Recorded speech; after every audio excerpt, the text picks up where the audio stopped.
As far as I'm concerned, as long as that same respect and recognition is not shown toward every one of our people in this country, it doesn't exist for me.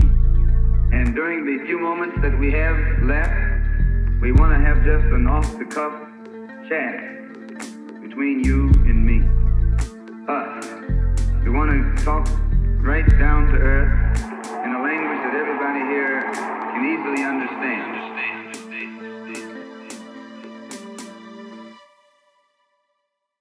Welcome back to another episode of The Malcolm Effect, which is a bit of a different episode because today's episode is set to be promotion for an upcoming festival of BLMUK. I know there's going to be so many questions for our listeners because I have so many questions as well. The Festival of Collective Liberation, which is coming up, hosted by BLMUK. And today I have organisers with BLMUK, Kojo and Kaiser. Both of you, welcome to The Malcolm Effect. Hello. Thank you for having us. Thank you. Thank you for coming. It's an absolute honour and privilege to be in conversation with you both. Before we even get into the behind the festival, talking about the festival, who's attending the festival, which I'm sure our listeners will love to hear and be in the know, my question is, I think we have to provide some background and some context to BLM UK. So the first question is, can you provide an overview of Black Lives Matter UK? Yeah, I think I'll take this one. I think it would help your listeners to sort of understand the background of where we came from for giving a sort of overview and what we do day to day. And Black Lives Matter UK came together in 2016. We were a bunch of anti-racist activists all over England primarily, and we came together in the aftermath of Brexit. Some of us knew each other very well. We had worked on previous campaigns. Some of us were completely new to each other. And as our name suggests, we were inspired by the US organization, but we were not a formal group of the US organization. We came together because of structural racism in Britain. We wanted to organize and fight against what we saw at the time as two key symbols of rising street and state fascism that was emerging in Britain. And the first, very obviously, was the racist violence that happened on the streets after Brexit. There was hijabi women being attacked in the street. There was Tel Mama, which is a Muslim organization that monitors so-called race hate crime. They saw that there was massive increase after Brexit. I think it was around 60%. But not only black people were being attacked, even white Polish school children were being targeted in the aftermath of Brexit. So there was very clear backlash after the Brexit result. And another sort of indication of what it was like back in the summer of 2016 is that the day after Brexit, on the Sun newspaper was like the cheering faces of people who had been campaigning for Brexit, and one of them was a neo-Nazi. And so when you've got a neo-Nazi literally being promoted in Britain's best-selling newspaper, that sort of gives you an indication of the level of racism that was operating at the time. So the second symbol, which is very important to make sure your listeners are aware of, was also the 5th anniversary of the police killing of Mark Duggan. And we believe that what happened to Mark, and just to explain, Mark Duggan was a young black father from Tottenham in North London. Tottenham is an area with a history of excessive police violence against black people. And what happened to him on the 5th of August 2011? He was driving through Tottenham in a taxi. The taxi was subjected to a hard stop, and then within minutes of the taxi stopping, Mark, who was unarmed, was shot dead by Metropolitan Police officers. There was an independent inquiry which revealed, despite the police claims that Mark had pointed a gun at them, that gun did not have any DNA, didn't have any of Mark's fingerprints or anyone else's, and that gun was found around 20 meters away. So this is like the context of what BLM and the people who were organizing under that banner were trying to both memorialize Mark Duggan, but also resist the very real, violent, racist attacks that was happening in Britain at the time. So that's what caused us to come together. What we did at the time in on the 5th of August 2016, we organized what we called a shutdown, named after a very popular track by Skepta. We wanted to force a conversation about racism, inspire people to organize against racism. And so we shut down the road to Britain's busiest airport, Heathrow Airport in London. We shut down the main highway to Birmingham Airport, which is Britain's second largest city. And we also shut down the tram network in Nottingham, where the first British based organisation, BLM chapter, as it was then, was founded. So it was successful. We got a lot of coverage. That's how we first came together. We also on that day came together we held an assembly, I should say, in Al Tabali Park in Whitechapel, and that park is actually named after a Bengali man who was killed in a racist attack. So that's how we started. Thank you. No, absolutely. I think that you also answer my second question, but I think we can perhaps tie my second and fourth question then. So you're given the context in which BLM emerges, right? It's racist violence in the UK, and BLM emerges in that context in that time after Brexit as well. So what would you say then, given the state of play in the UK today, what would you say the BLM's vision is? Like, how would you summarize the vision of BLM UK? And what would you say are the leading political principles of BLM UK? Yeah, so this is a bit of a tricky one because we are quite a heterodox group. We're people who come from different political traditions, and I wouldn't say that we all read the same book or we all agreed on a particular formulation of words that brought us together and guides us. I think rather than an ideological grounding, we came together through struggle. So we came together because we have experiences in our group of people who have endured immigration violence, police violence, racism, structural racism through the state in a variety of ways. And what has held us together, I guess the words Black Lives Matter has given us an organizing principle to go around, that wherever Black people are struggling, wherever Black people are resisting white supremacist violence, we come together and organize to support and to develop our ways of liberation. So I'd say that was a key factor of how we've come together. But we do have six platform points. There are things that we've agreed that we focus on. I would say that we are all anti-imperialists, so we are all anti-capitalists. We're all socialists of various kinds. But yeah, the six things that I think we organize under, and it's on our website, but I can list them quite quickly for your listeners. Yes, please. So the first thing is very obvious. We're abolitionists, right? What we mean by that, and it's a term that has been often misconstrued, but what we mean by that is that we believe that we have to develop structures of care as our ancestors have always done, but we develop these structures of care to overcome structures of violence. We live in a racial capitalist system, and the only way that we can overcome it is if we develop ways to look after each other and sustain each other to ultimately overcome those oppressive systems. So we talk about defund the police and invest in communities. And that is really one strategy of trying to develop these structures of care.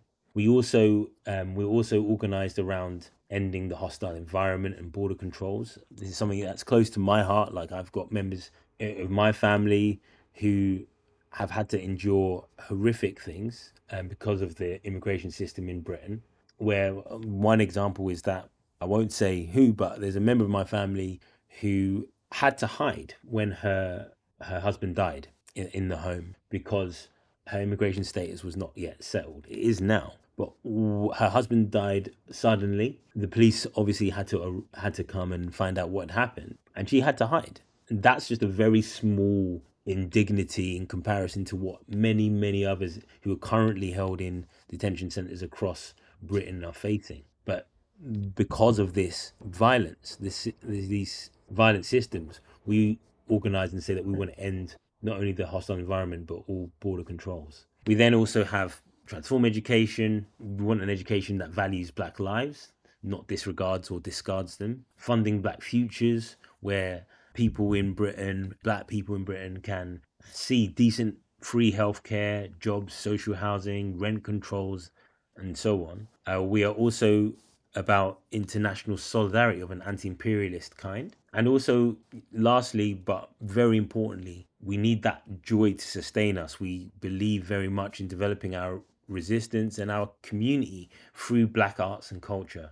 And I think, Casey, you might be able to speak a bit more on that. Well, actually, this kind of segues into part of the reason that we're doing this festival in the first place, because I think it's some of the things we do are around survival and uplifting our communities in very specific ways. But having a space where we can share arts, we can speak about our cultures in visual ways that don't involve also so much pain and suffering. The Black experiences that we all have aren't always centered in pain and suffering. Sometimes they're beautiful and joyous. We would like to reflect on some of those things in the festival. Thank you so much for that. And I think there is something to be said about the time we're in which Black suffering or Blackness becomes coterminous with suffering, right? People feel like, oh, when we to represent what it means to be Black, you have to somehow represent it in a way that involves pain and suffering. And whilst I understand, I take from Ruth Wilson Gilmore, and she says, racism is being exposed to premature death, which I definitely agree with that definition. However, what comes out of, as much, it's dialectical, right? As much as you have the suffering, you have the resistance to that suffering. Exactly. You have, and we can always talk about resistance, and we can always talk about an embrace of resistance. So, yeah, thank you so much for both of you elaborately laying down what BLM UK is about. I think I myself have a better understanding now. So, I mean, who wants to take this question? But my next question is, how would you assess the current political landscape when it comes to, in the UK, when it comes to Black issues? Or both of you can take it. I'll let Kojo go ahead. Okay, yeah. Well, the current situation is it's an incredible one, right? Like Kaysa and I were, we were born many years ago, right? In the year 2000, we were coming of age in the year 2000, and we grew up through Thatcher, through Major, and through the Tony Blair years. And the year 2000 was like the height of the sort of Blair era. And if you told me in the year 2000 that the babies who were born in that year would 20 years later grow up to be chanting on the streets in their hundreds of thousands across the world, Black Lives Matter, I wouldn't have believed it.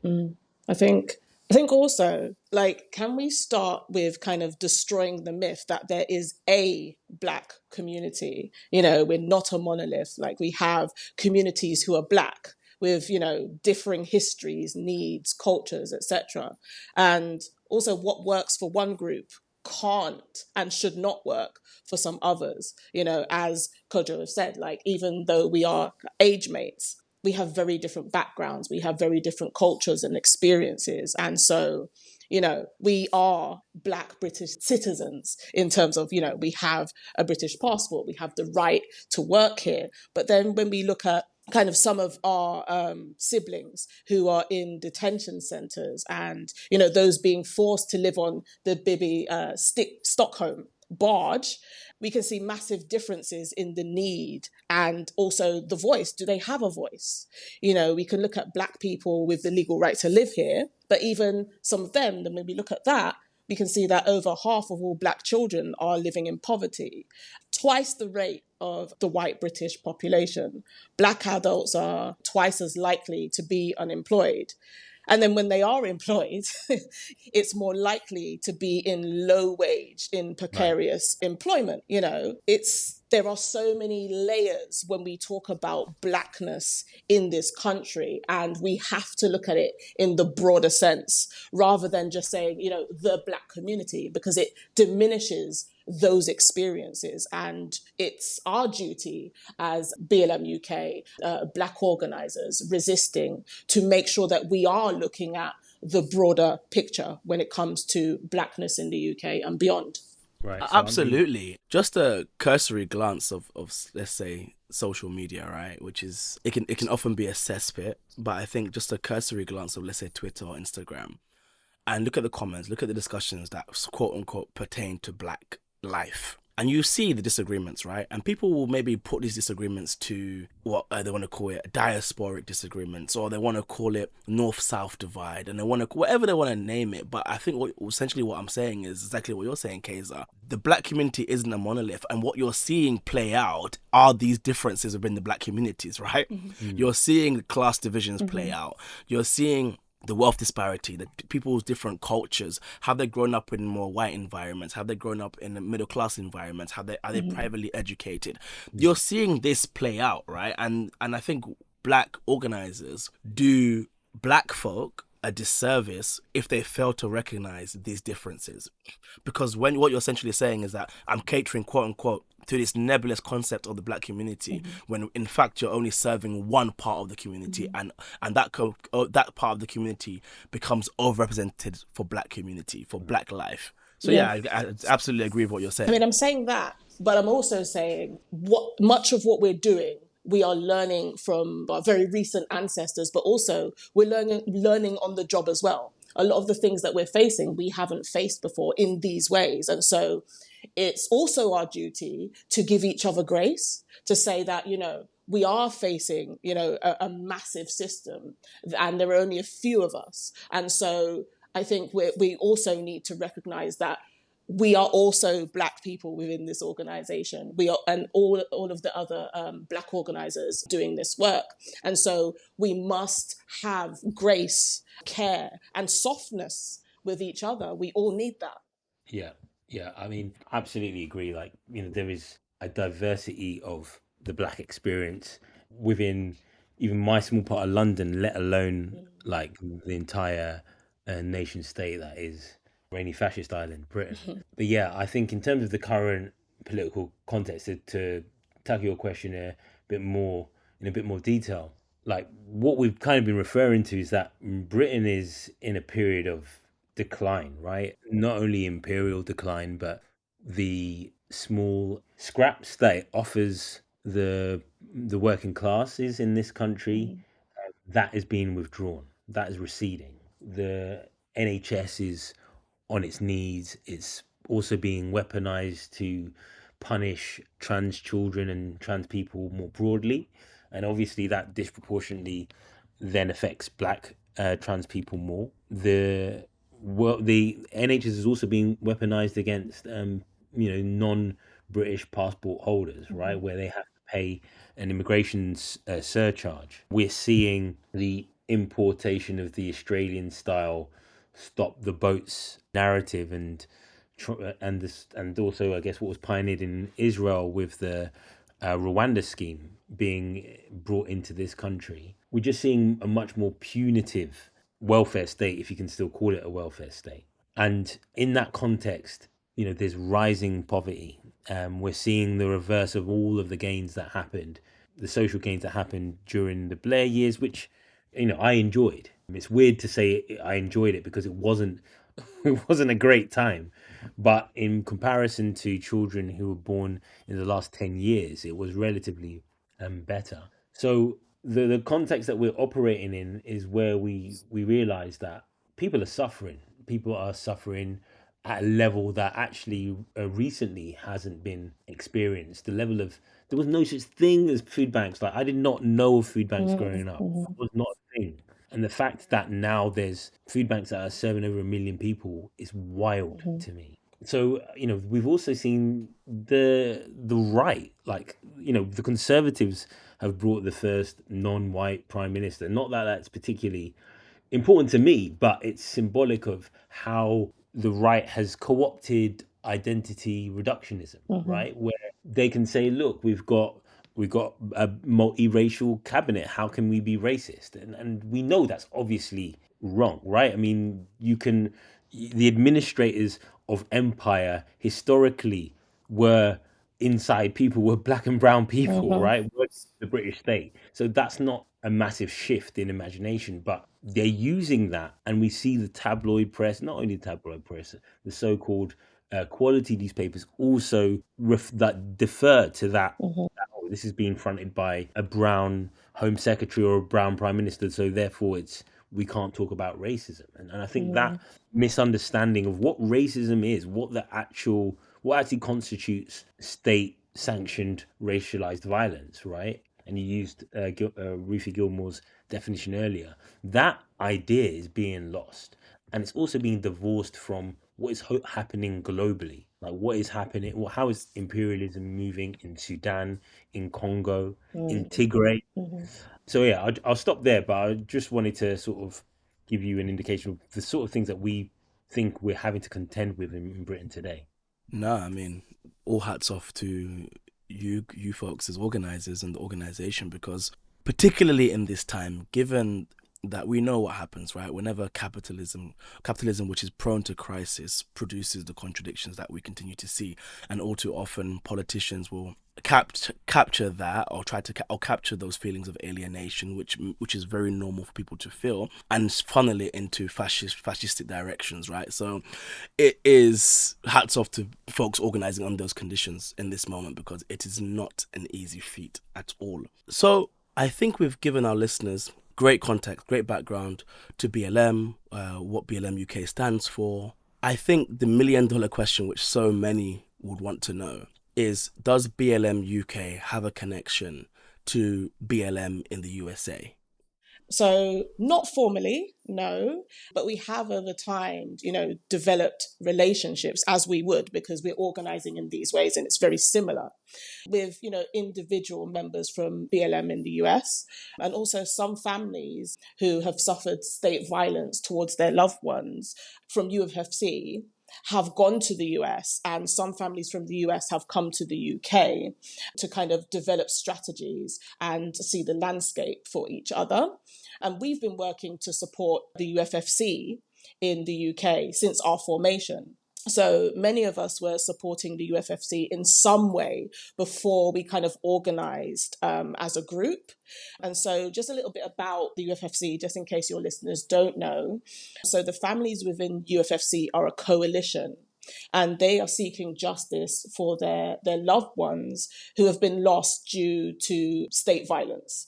And so when we speak about state violence, we're talking about detention centres, we're talking about prisons, we're talking about deaths in police custody or following police contact, and things of that nature. When we speak about state violence, those are some of the things that come to mind.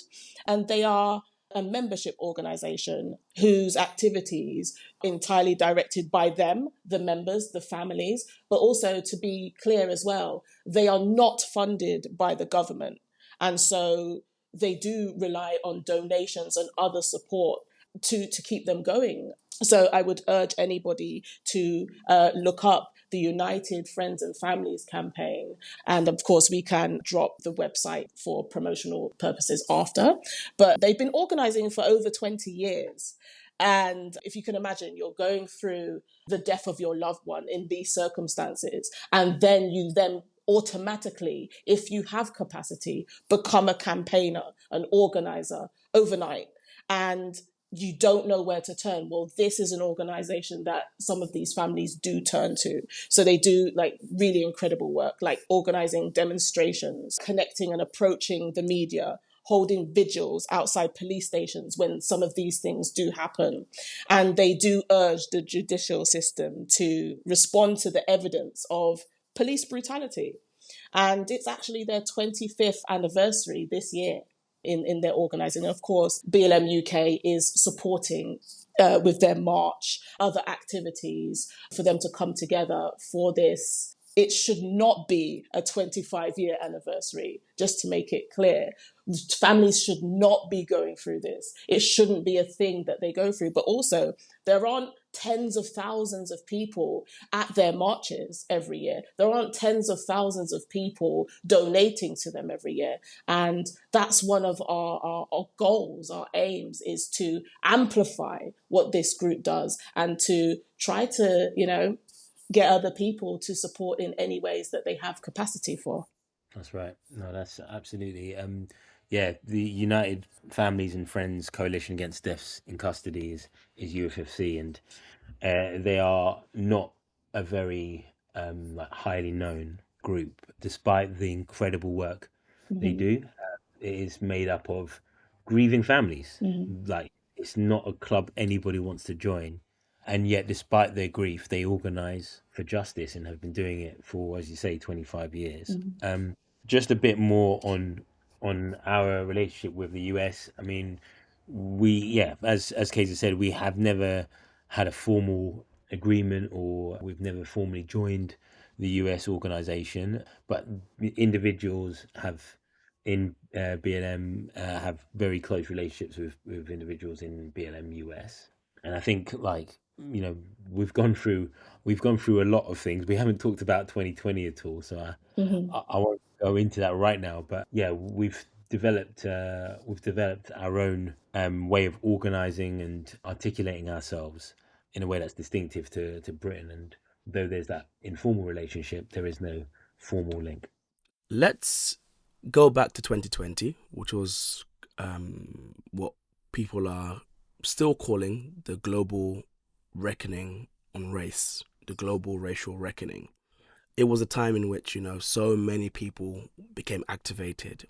Up until today, which is just a side point, so many of the young people I organized with on Cornell's campus in this time of when we're doing stuff around Palestine, when a consistent response has been when I asked them, when did you become radicalized, or what radicalized you, or what was your journey to becoming politicized? And they all point to 2020, which it's called in some parts of the States now the Black Spring.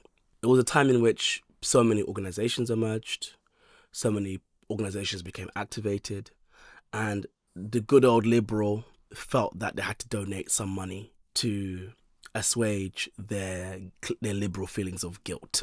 And so many organizations raised money in the States and the United Kingdom. And I know there was some chatter around BLMUK and funding. And to be honest with you, I didn't follow it like closely. I just saw some critique and some commentary. And I think it's always best to go to the source when I'm asking a question like this. So if you don't mind, would you mind unpacking what was that about, basically? Okay, all right. I'll talk. I'll start this, and then I'm sure Kaiser will fill in the gaps. 2020 was obviously a absolutely incredible historic time, and it's it's a real puzzle to me, and a real shame generally that it took a man to be killed in such a brutal way on film to cause that response. I mean, it wasn't just that. Of course, the pandemic and other things that had been bubbling under the surface also contributed to what happened. But in Britain, and obviously in the US, lots of funds were raised. We didn't get any of that. I just want to make clear, we didn't get any of the US funds, but we did have our own fundraising drive during that period. And I mean, it was just to sort of give people, your listeners, some of whom may not be in Britain, a bit of the context. Like, football is obviously the nationals, aka soccer is the national sport, right? It's the closest thing to a religion here. And we had like almost every football club at the time following Colin Kaepernick's taking the knee symbol, right? Like, football teams, Premiership football teams were putting Black Lives Matter on their t-shirts as they went out to play. There was a very big liberal condoning of Black Lives Matter, and that was more of the principle, not the UK organisation in particular. But we raised £1.2 million during this time. This is well beyond our imaginations, right? Nobody, when it was suggested, let's do this, people thought maybe we'll get, like, up until then, the most that we had raised as a group was about £8,000, right? Which is about 10,000 US dollars. And that was over like a period of 4 years. To get £1.2 million in a month was absolutely astonishing.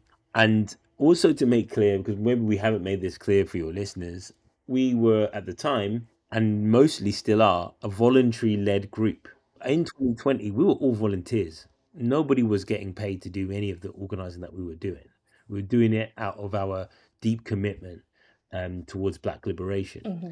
And our name, our actual legal name, is Black Liberation Movement, not Black Lives Matter. And there's a funny story about that, but we can get into it now why that is the case. But our wise secretary, who I won't name check, but our wise secretary came up with the name Black Liberation Movement. So that's our legal name. But when we were getting the funds in 2020, it was through GoFundMe.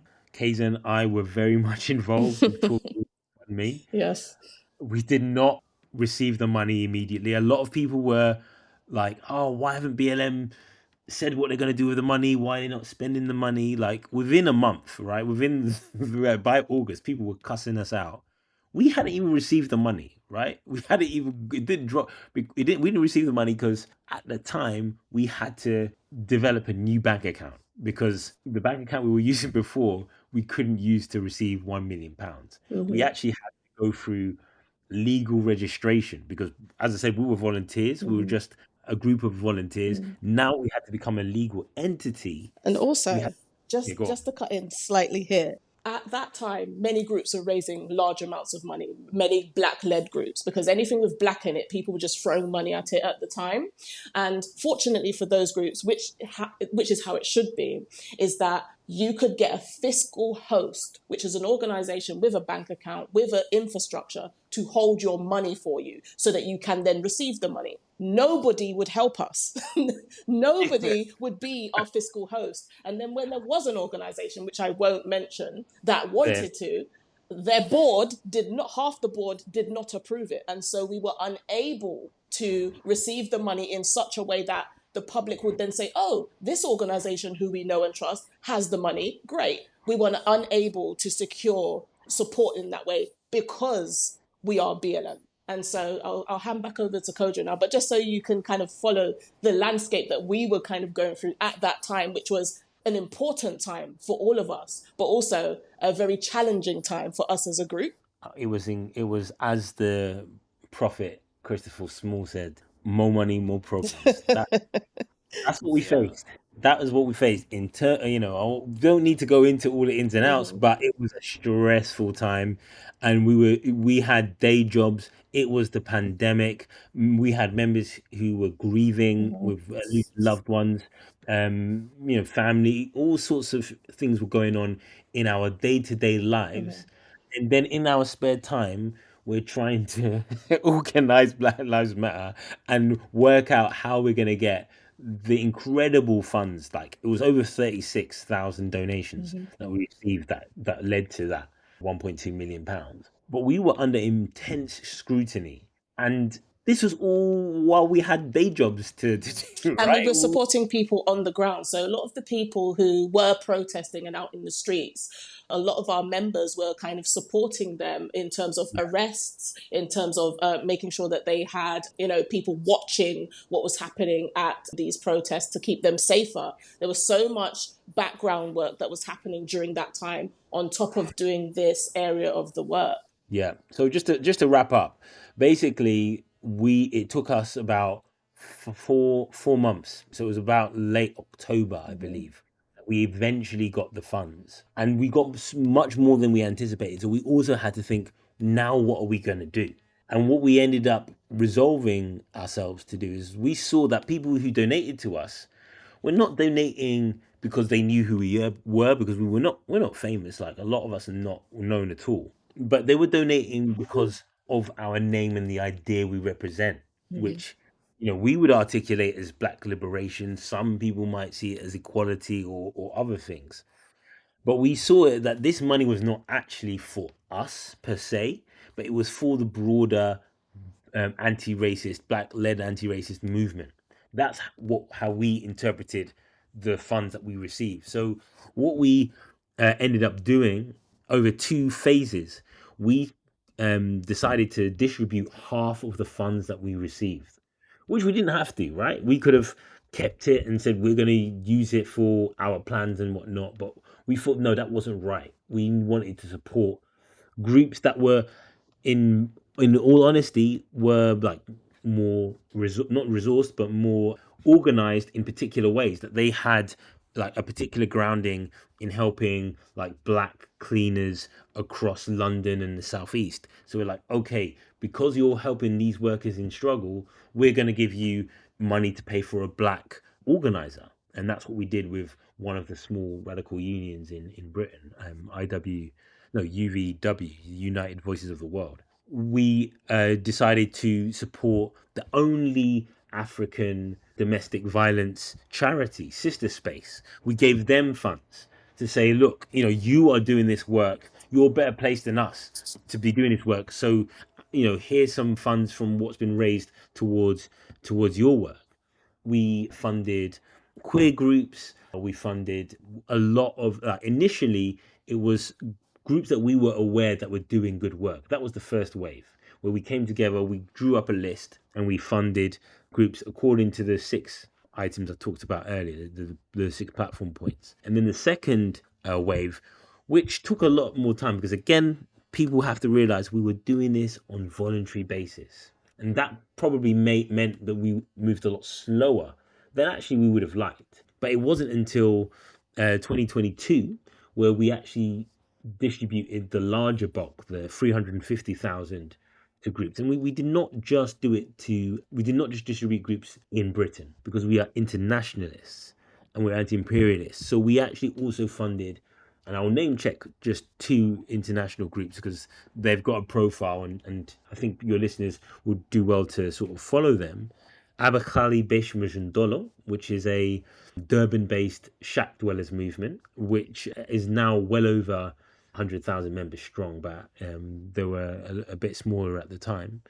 And also, and the name escapes me now, but a Spanish street sellers, migrant street sellers union. So if people go to holiday in Spain and they see largely black African people selling things on the street, on the roadside, they're unionized, and we funded them as well. So yeah, I mean, I'll stop there. Thank you so much. I think I appreciate the detail in which you went into, and it's also allowed me to understand more of what happened at that time as well. So thank you so much. Whew. I think we've spoken a lot about BLM, which I think is great. I'm glad, and I think it's necessary. Yeah, I think it's necessary. I think people need to know who BLM are, and I think I've asked the necessary questions. So now let's actually pivot to what it was meant to be, this episode is meant to be about. Festival of Collective Liberation. First and foremost, I love the name, so I'm excited to see it go out there, and I'm praying for its success. And all those listening, you better be there. If you're in the UK, not even if you're in the UK, or if you can get to the UK, it's going to be something that you should attend. You've heard for the last 30 minutes and more of these great organizers, and the politics is sound. We're hearing anti-imperialism.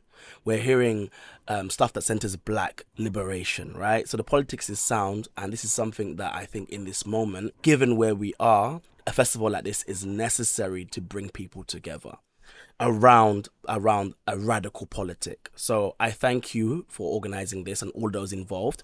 But let's talk about the festival. Yes. What is its purpose, aim, and goal? Awesome. So can I just start with a little bit of background? Absolutely. Sure. So in the beginning, in order to kind of shape the festival, we needed to recruit a steering group to develop the ideological, practical, and cultural outcomes that we seek to build. And so it kind of holds us account, and we built some guiding principles together. And we had 20 people in that steering group helping to guide, but also some of the people were helping with programming, etc. So there were so many, it's quite broad. It isn't just, we had a couple of meetings, they said suggestions, and then we went off. It was very much held by Black people from various backgrounds, identities, cultures, etc. And so that's kind of the foundation of how this festival has come about and what's in the festival. It's not just decided by Black Lives Matter UK, it's decided by our communities. Thank you so much for telling me how the festival came about but yeah, so the goal of it now, the A, what can people expect? So we have 3 kind of pillars, but it's also important to say that woven through the festival is centering Black women. So I'm going to start there. And so we are focused on some internal struggles, which are Sudan, the Democratic Republic of Congo, and Palestine. And some of the objectives are, to obviously organize a professionally run public event, of which I am the producer. So I have a background in events production and curation. And so we want to, develop and deepen our presence in communities that we serve. We want the space to be meaningful and intentional around solidarity, especially with those specific places that I mentioned before. But we also want to celebrate and support Black arts and culture and its area of what resistance looks like, but also leaning into that joy that we mentioned earlier. And we want to strengthen also the abolitionist and anti-racist organising in Britain with some of the, existing BLM groups that did pop up in 2020 and also some of the Cop Watch groups. And also kind of bringing together some of the groups that we funded in the past. And also to launch our political education program called Project Timbuktu, which I'm sure Kojo can go into a little bit more detail about. All right, I'll quickly talk about Project Timbuktu. So we have the aim of trying to help and build cohere the anti-racist movement in Britain. There are lots of obviously groups, not many that are like Black led, and we are a small group. BLM UK is actually a very small group, and we do have aspirations to grow and for people to get involved. But we have to be careful about who comes in and becomes part of BLM. And so we have been working with some excellent comrades to develop a 7-module program, political education program, induction course, so that people get to understand our principles, our politics, and our practices, and decide for themselves if BLM is an organization that they actually want to be part of or not. And I'll just talk about the first module, which is about explaining what is racial capitalism. We are Black people, obviously, in Britain, but the freedoms and privileges we enjoy are founded or are rested upon the exploitation of our siblings in the global south, whether it is the coltan or cobalt in our mobile phones, and in our cars and other technologies, whether it is as simple as the coffee that people drink and it's the conditions that people in the global south are having to work under to produce that coffee, or even the clothes that we make, often in sweatshops in Bangladesh.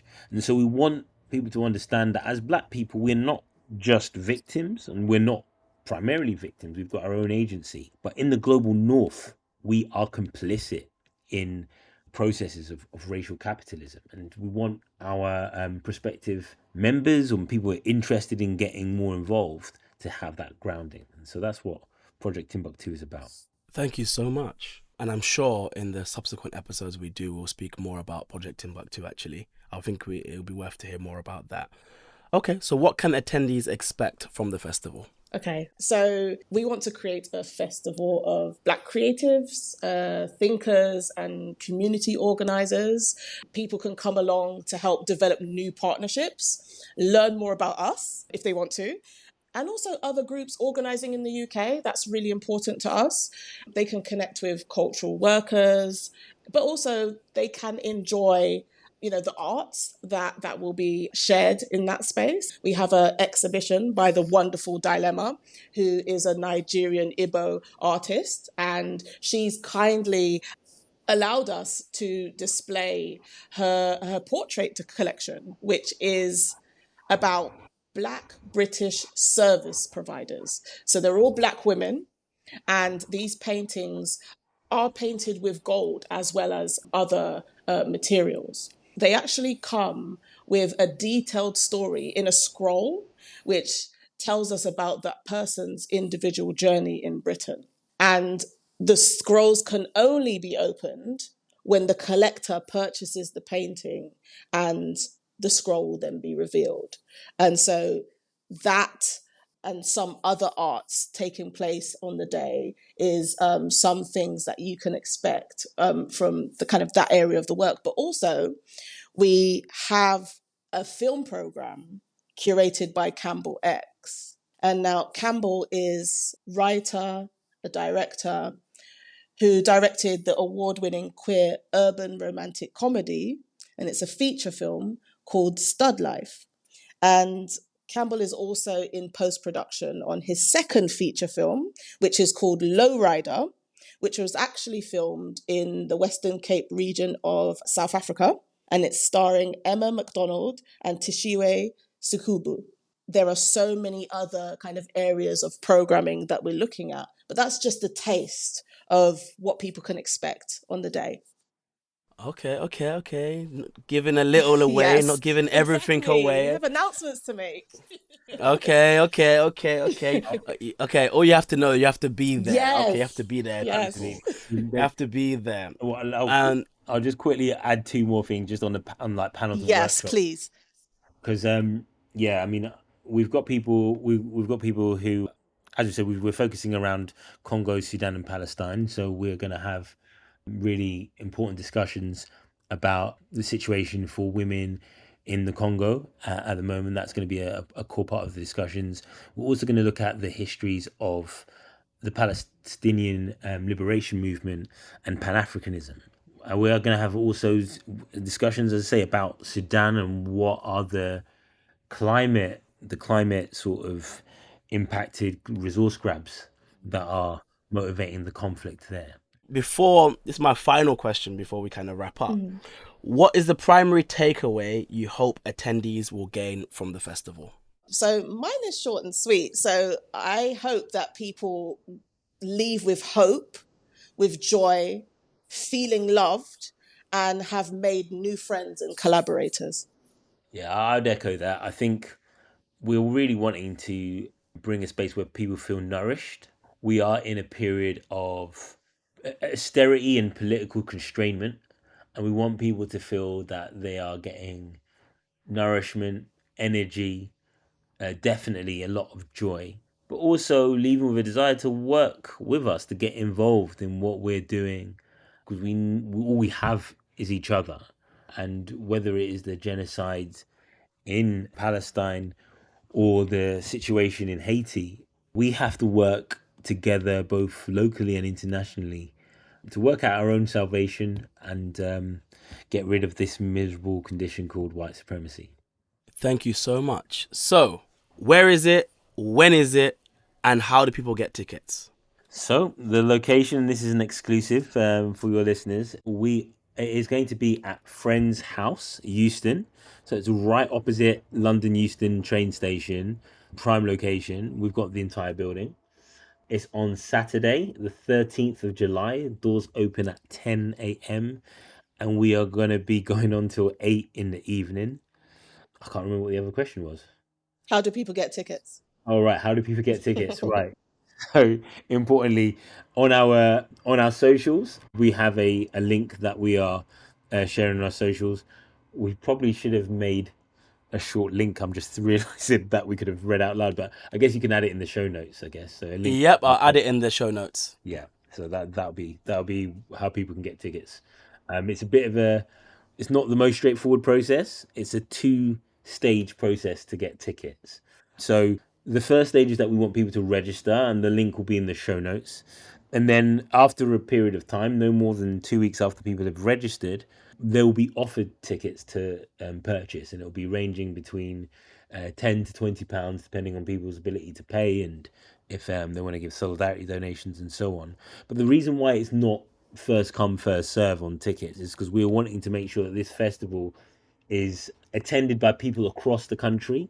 We've actually set aside a £5,000 bursary to pay for people outside of London to pay towards their travel costs. Also to help some people with childcare costs as well. We can't. It's £5,000 obviously doesn't stretch everyone who can attend, but it's a money we're putting and making available to try and increase accessibility. Yeah, Kaysa, anything to add?